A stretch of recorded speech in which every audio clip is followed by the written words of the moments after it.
ನಮಸ್ಕಾರ ಎಲ್ರಿಗೂ Raghavendra academy YouTube ಚಾನಲ್ಗೆ ತಮ್ಮೆಲ್ಲರಿಗೂ ಸ್ವಾಗತ.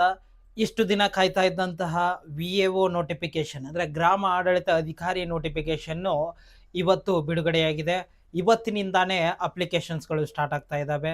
ಒಟ್ಟು 505 ಹುದ್ದೆಗಳು ನೋಟಿಫಿಕೇಶನ್ ಆಗಿದೆ. ಹೀಗಾಗಿ ಈ ಹುದ್ದೆಯ ಬಗ್ಗೆ ಸಂಪೂರ್ಣ ಮಾಹಿತಿಯನ್ನು ಇವತ್ತಿನ ವಿಡಿಯೋದಲ್ಲಿ ತಿಳಿಸ್ಕೊಡ್ತಾ ಹೋಗ್ತೇನೆ. ಇದುವರೆಗೆ ನಮ್ಮ ಚಾನಲ್ಗೆ ಯಾರು ಸಬ್ಸ್ಕ್ರೈಬ್ ಮಾಡಿಲ್ಲ ದಯವಿಟ್ಟು ಸಬ್ಸ್ಕ್ರೈಬ್ ಮಾಡಿಕೊಳ್ಳಿ. ಹಾಗೆ ವಾಟ್ಸಪ್ ಗ್ರೂಪ್ ಇದ್ದಾವೆ, ಅದಕ್ಕೂ ಜಾಯ್ನ್ ಆಗಿ ಅಂತ ಹೇಳ್ತಾ, ನೀವೇನಾದರೂ ಗ್ರಾಮ ಆಡಳಿತ ಅಧಿಕಾರಿ ಹುದ್ದೆಗೆ ತಯಾರಿಯನ್ನು ನಡೆಸ್ತಾ ಇದ್ದರೆ ನಮ್ಮಲ್ಲಿ ಕಂಪ್ಲೀಟ್ ಆನ್ಲೈನ್ ಕೋರ್ಸ್ ಇದೆ. ಇದರಲ್ಲಿ ನಿಮಗೆ ರೆಕಾರ್ಡೆಡ್ ಕ್ಲಾಸಸ್ ಸಿಗ್ತವೆ, ಫ್ರೀಯಾಗಿ PDF ನೋಟ್ಸ್ಗಳು, ಕ್ವಶನ್ ಪೇಪರ್ಸ್ಗಳು, ಮಾಡಲ್ ಕ್ವಶನ್ ಪೇಪರ್ಸ್ಗಳು ಎಲ್ಲ ಇರುತ್ತೆ ಇದರಲ್ಲಿ.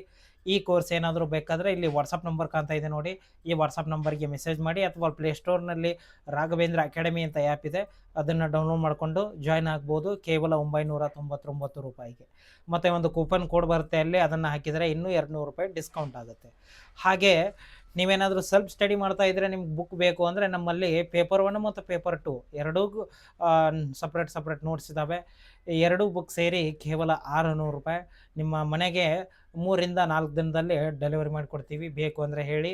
ಹಾಗೆ ನಮಗೆ ಪ್ರಿಂಟೆಡ್ ನೋಟ್ಸ್ ಬೇಡ, PDF ನೋಟ್ಸ್ ಬೇಕಂದ್ರೂ ಸಹ ನಮ್ಮಲ್ಲಿ ಇದ್ದಾವೆ ಕೇವಲ 100 ರೂಪಾಯಿಗೆ.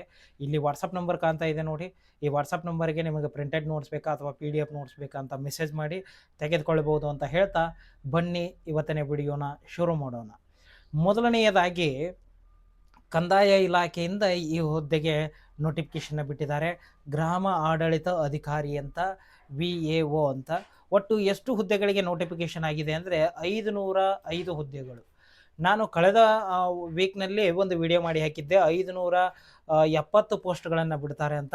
ಅದರಲ್ಲಿ ಒಂದಿಷ್ಟು ಪೋಸ್ಟ್ಗಳನ್ನು ಕಟ್ ಮಾಡಿ 505 ಪೋಸ್ಟ್ಗಳಿಗೆ ನೋಟಿಫಿಕೇಶನ್ನ ಬಿಟ್ಟಿದ್ದಾರೆ. ಅದರ ಕುರಿತು ನೋಡ್ತಾ ಹೋಗೋಣ.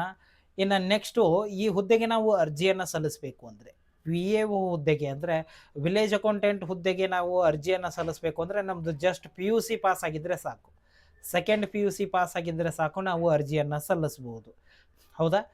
ಇನ್ನು ನೆಕ್ಸ್ಟು, ಯಾವಾಗಿಂದ ನಾವು ಅಪ್ಲಿಕೇಶನ್ನ ಹಾಕಬೇಕು? ಯಾವಾಗಿಂದ ಅಪ್ಲಿಕೇಶನ್ ಹಾಕಬೇಕು ಅಂದರೆ ಇವತ್ತಿನಿಂದಾನೇ ಸ್ಟಾರ್ಟು.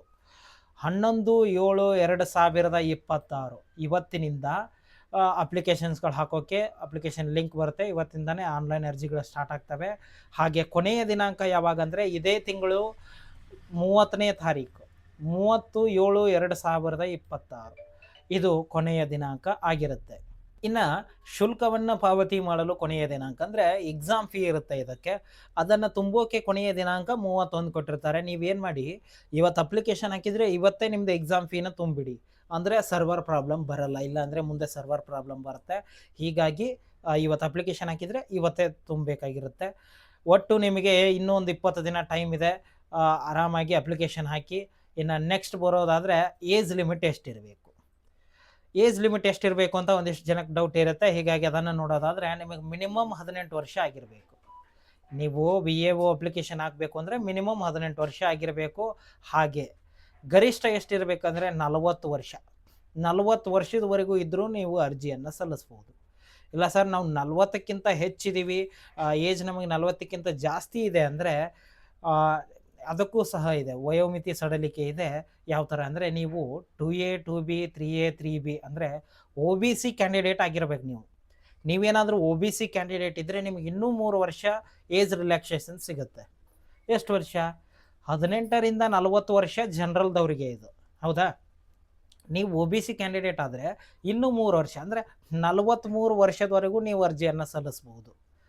43 ವರ್ಷದವರೆಗೆ OBC ಕ್ಯಾಂಡಿಡೇಟ್ ಅಪ್ಲಿಕೇಶನ್ ಹಾಕ್ಬೋದು. ಹಾಗೆ ನೀವೇನಾದರೂ SC ST ಕ್ಯಾಂಡಿಡೇಟ್ ಆಗಿದ್ದರೆ ಇನ್ನೂ 5 ವರ್ಷ ಅಂದರೆ 18 ರಿಂದ 45 ವರ್ಷದವರೆಗೆ ನೀವು ಅಪ್ಲಿಕೇಶನ್ನ ಹಾಕ್ಬೋದು. ಇದು ಏಜ್ ಲಿಮಿಟ್ ಆಗಿರುತ್ತೆ. ಹೌದಾ? ಸೆಕೆಂಡ್ PUC ಪಾಸ್ ಮಾಡಿರಬೇಕು, 18 ರಿಂದ 40 ವರ್ಷದ ಒಳಗೆ ನಮ್ಮದು ಏಜ್ ಇರಬೇಕು. ಇನ್ನು ನೆಕ್ಸ್ಟ್ ಬಂದುಬಿಟ್ಟು ಅರ್ಜಿ ಶುಲ್ಕ ಅಂದರೆ ನಾವು ಅಪ್ಲಿಕೇಶನ್ ಹಾಕಬೇಕು ಅಂದರೆ ಅಪ್ಲಿಕೇಶನ್ ಫೀ ಅಂತ ಇರುತ್ತೆ.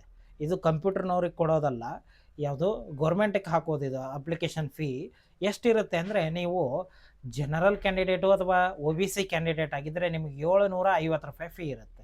ನೀವೇನಾದರೂ SC ST ಕ್ಯಾಂಡಿಡೇಟ್ ಆಗಿದ್ದರೆ ನಿಮಗೆ 500 ರೂಪಾಯಿ ಫೀ ಇರುತ್ತೆ. ಮಾಜಿ ಸೈನಿಕ ಅಭ್ಯರ್ಥಿಗಳು ಅಥವಾ ಫಿಸಿಕಲ್ ಹ್ಯಾಂಡಿಕ್ಯಾಪ್ಟ್ ಇದ್ದರೆ ನಿಮಗೆ 250 ರೂಪಾಯಿ ಇರುತ್ತೆ. ಇದನ್ನು ಯಾವ ಥರ ತುಂಬಬೇಕು, ಚಲನ್ ತುಂಬಬೇಕಂದ್ರೆ ಇಲ್ಲ, ಆಫ್ಲೈನಲ್ಲಿ ಇದು ಆನ್ಲೈನಲ್ಲಿ ತುಂಬಬೇಕು ನಾವು. ಹೌದಾ, ಯು ಪಿ ಐ ಮುಖಾಂತರ ನಾವು ಆನ್ಲೈನಲ್ಲಿ ತುಂಬಬೇಕಾಗಿರುತ್ತೆ.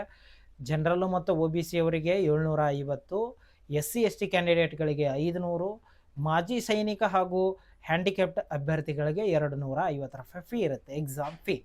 ಎಷ್ಟು ಮಾಹಿತಿ.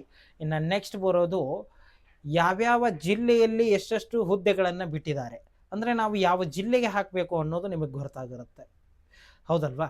ಅದಕ್ಕೆ ಯಾವ್ಯಾವ ಜಿಲ್ಲೆಯಲ್ಲಿ ಎಷ್ಟೆಷ್ಟು ಪೋಸ್ಟ್ಗಳಿದ್ದಾವೆ ಅಂತ ತಿಳಿಸ್ಕೊಡ್ತಾ ಹೋಗ್ತೇನೆ ಒಂದೊಂದಾಗಿ. ಬೆಂಗಳೂರು ನಗರಕ್ಕೆ 20 ಹುದ್ದೆಗಳಿದ್ದಾವೆ. ಹಾಗೆ ಬೆಂಗಳೂರು ಗ್ರಾಮಾಂತರಕ್ಕೆ 29 ಹುದ್ದೆಗಳಿದ್ದಾವೆ.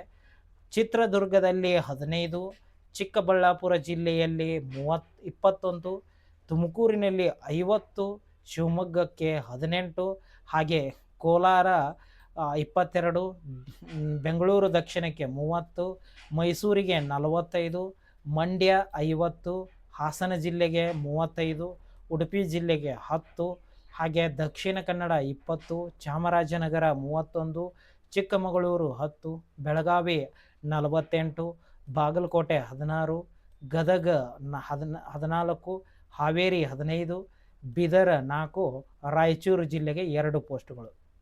ಒಟ್ಟು 505 ಪೋಸ್ಟ್ಗಳಿಗೆ ನೋಟಿಫಿಕೇಷನ್ ಆಗಿದೆ. ಇದರಲ್ಲಿ ನಿಮಗೆ ಯಾವ ಜಿಲ್ಲೆ ಬೇಕು ನೋಡಿ, ಆ ಜಿಲ್ಲೆಗೆ ನೀವು ಅಪ್ಲಿಕೇಶನ್ನ ಹಾಕ್ಬೋದು.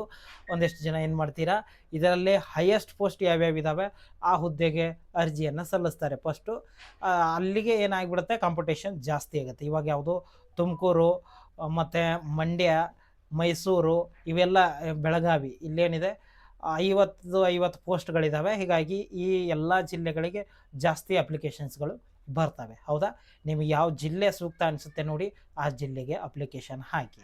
ಹೌದಾ, ಇಷ್ಟು ಮಾಹಿತಿ. ಇನ್ನು ಯಾವ ಥರ ನಮಗೆ ಆಯ್ಕೆ ಮಾಡ್ತಾರೆ, ಇವಾಗ ನಾವು ಅಪ್ಲಿಕೇಶನ್ ಹಾಕಿದ್ವಿ, ನಮ್ಮನ್ನು ಯಾವ ಥರ ಸೆಲೆಕ್ಟ್ ಮಾಡ್ತಾರೆ, ಸೆಲೆಕ್ಷನ್ ಪ್ರೊಸೆಸ್ ಯಾವ ಥರ ಇರುತ್ತೆ ಅಂತ ಒಂದಿಷ್ಟು ಜನಕ್ಕೆ ಡೌಟ್ ಇರುತ್ತೆ. ಹೀಗಾಗಿ ಯಾವ ಥರ ಇರುತ್ತೆ ಅಂದರೆ, ಲಿಖಿತ ಪರೀಕ್ಷೆ ಇರುತ್ತೆ, ಅಂದರೆ ಒಂದು ರಿಟರ್ನ್ ಎಕ್ಸಾಮ್ ಇರುತ್ತೆ. ರಿಟರ್ನ್ ಅಂದರೆ ಬರೆಯೋದಲ್ಲ, ಟಿಕ್ ಮಾಡೋದಿರುತ್ತೆ. ಒಂದು ಸ್ಪರ್ಧಾತ್ಮಕ ಪರೀಕ್ಷೆ, ಬೆಳಿಗ್ಗೆ ಒಂದು, ಮಧ್ಯಾಹ್ನ ಒಂದು, 2 ಪೇಪರ್ಗಳು ಇರ್ತವೆ. ನಮ್ಮನ್ನು ಫಸ್ಟ್ ಎಕ್ಸಾಮ್ ಬರೆಸ್ತಾರೆ, ಅದರಲ್ಲಿ ಎಕ್ಸಾಮ್ ಪಾಸ್ ಆದ ನಂತರ ಡಾಕ್ಯುಮೆಂಟ್ಸ್ ವೆರಿಫಿಕೇಷನಿಗೆ ಇರುತ್ತೆ. ಇದರಲ್ಲಿ ಏನು ಯಾವುದೇ ರೀತಿ ಏನಿರಲ್ಲ, ಫಿಸಿಕಲ್ ಇರಲ್ಲ, ಮೆಡಿಕಲ್ ಇರಲ್ಲ, ಎಕ್ಸಾಮು ಮತ್ತು ಡಾಕ್ಯುಮೆಂಟ್ಸ್ ವೆರಿಫಿಕೇಷನ್ ಎರಡೇ ಇರೋದು. ಎಕ್ಸಾಮ್ ಅಂದ್ರಲ್ವ, ಯಾವ ಥರ ಇರುತ್ತೆ ಅದು, 2 ಪೇಪರ್ಗಳು ಇರ್ತವೆ. ಒಂದು ಪೇಪರ್ 1 ಅಂತ ಇರುತ್ತೆ, ಒಂದು ಪೇಪರ್ 2 ಅಂತ ಇರುತ್ತೆ. ಪೇಪರ್ 1 ಯಾವುದು ಅಂದರೆ GK, current affairs, history, geography, economics, science, ಇವೆಲ್ಲ ಸಬ್ಜೆಕ್ಟ್ ಸೇರಿ ಮೊದಲನೆಯ ಪೇಪರ್ ಇರುತ್ತೆ. 100 ಮಾರ್ಕ್ಸ್ಗೆ. ಟೈಮ್ ಎಷ್ಟಿರುತ್ತೆ, 2 ಗಂಟೆ ಟೈಮ್ ಇರುತ್ತೆ ನಮಗೆ. ಅದರಲ್ಲಿ 100 ಮಾರ್ಕ್ಸ್ಗೆ ನಾವು ಎಕ್ಸಾಮ್ನ ಬರಿಬೇಕಾಗಿರುತ್ತೆ. ಇನ್ನು ನೆಕ್ಸ್ಟು 2ನೆಯ ಪೇಪರ್ 2 ಅಂತ ಬರುತ್ತೆ. ಇದು ಮಧ್ಯಾಹ್ನದ ಮೇಲೆ ಇರುತ್ತೆ. ಅದರಲ್ಲಿ ಸಾಮಾನ್ಯ ಕನ್ನಡ, ಸಾಮಾನ್ಯ ಇಂಗ್ಲೀಷು, ಹಾಗೆ ಕಂಪ್ಯೂಟರ್ ಜ್ಞಾನ, ಈ 3 ವಿಷಯಗಳ ಮೇಲೆ 100 ಅಂಕಗಳಿಗೆ ಪರೀಕ್ಷೆ ಇರುತ್ತೆ. ಅದಕ್ಕೂ ಸಹ 2 ಗಂಟೆ ಟೈಮ್ ಇರುತ್ತೆ. 2 ಗಂಟೆ ಒಳಗಡೆ ನಾವು ಈ ಪರೀಕ್ಷೆಯನ್ನು ಬರಿಬೇಕಾಗಿರುತ್ತೆ. ಒಟ್ಟು 2 ಪ್ರಶ್ನೆ ಪತ್ರಿಕೆಗಳಿರ್ತವೆ, 200 ಮಾರ್ಕ್ಸ್ಗೆ. ಹೌದಾ, ಇಷ್ಟು ಎಕ್ಸಾಮ್ ಇರುತ್ತೆ.